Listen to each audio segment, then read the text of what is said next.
বন্ধুরা, আজকের এই ভিডিওতে আমরা বলবো যে শবে বরাতের রাতে কি মৃত ব্যক্তির রূহ তাদের আত্মীয়দেরকে দেখা করতে আসে এবং এই রাতে কবরের মধ্যে কি ঘটে সেই সম্পর্কে একটি বিস্ময়কর ঘটনা, যা শুনে আপনার মন ছুঁয়ে যাবে ইনশাআল্লাহ।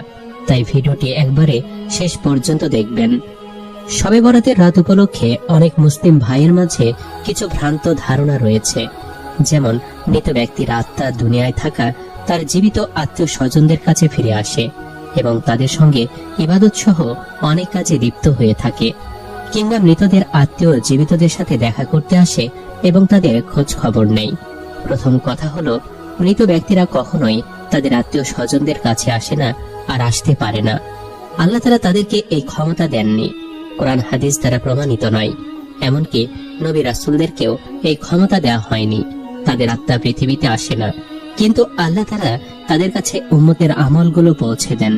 যেমন হাদিস রয়েছে, কেউ যখন আমার উদ্দেশ্যে দরুদ এবং সালাম পাঠ করে, তখন আল্লাহর বিশেষ একদল ফেরেশতা নিয়োগ করেছেন যারা আমার নিকট এসে সংবাদ পৌঁছে দেবে।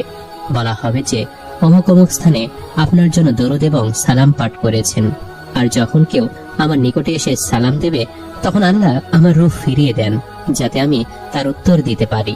সুনানে আবু দাউদ কবর জিয়ারত অধ্যায় হাদিস নাম্বার 2041।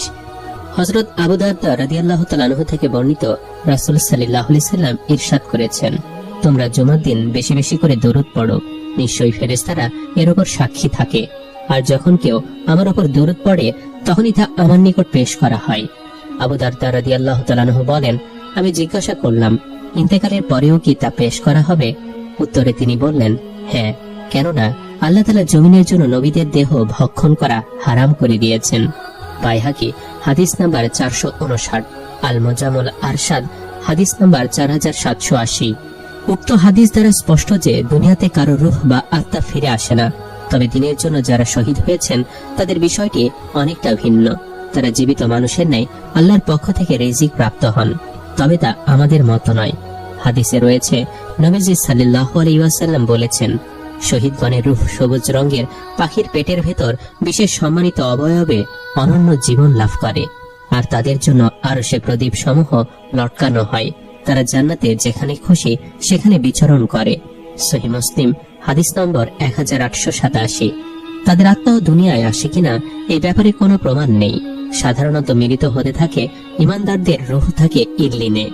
ইল্লিনের পরিচয় দিয়ে মুফাসসির সাহাবী হযরত আব্দুল্লাহ ইবনে আব্বাস রাদিয়াল্লাহু তাআলা আনহু বলেন, ইল্লিন অর্থ জান্নাত অথবা সপ্তম আকাশের আরশের নিচে অবস্থিত একটি স্থান। আর কাফেরদের রূহ থাকে সিজ্জিনে। এটা জাহান্নাম নয়, কিন্তু এখানের পরিবেশ জাহান্নামের মতোই।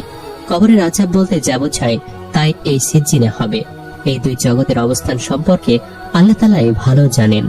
তবে যে কোনো সময় মৃত ব্যক্তির জন্য মাগফিরাতের দোয়া করলে সঙ্গে সঙ্গে তা মৃতের কাছে পৌঁছে দেওয়া হয়। নফল নেক কাজের সওয়াবও পৌঁছে দেওয়া হয়। বিশেষত দান সাদকা দুনিয়ায় করে যাওয়া তার সাদকায়ে জারিয়া, দিন ইলম প্রচারের ব্যবস্থা এবং নেক সন্তানের দোয়া মৃত্যুর পরও সবসময় তার রুহে পৌঁছে থাকে।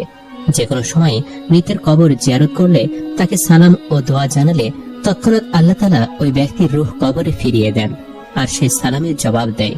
পরিচিত হয়ে থাকলে জিয়ারতকারীকে চিনে থাকে। যারা ধারণা করেন যে মৃত ব্যক্তির আত্মা শবে বরাত, জুম্মার রাত বা বিশেষ রাতে জীবিত আত্মীয়দের সাথে দেখা করতে আসে, ধারণাটি একেবারেই ভুল এবং ঈমান বিধ্বংসী। এই ব্যাপারে কোরআন হাদিসের কোনো বর্ণনা পাওয়া যায় না।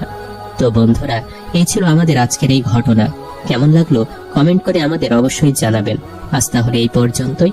আপনারা ভালো থাকবেন, সুস্থ থাকবেন। আল্লাহ হাফেজ।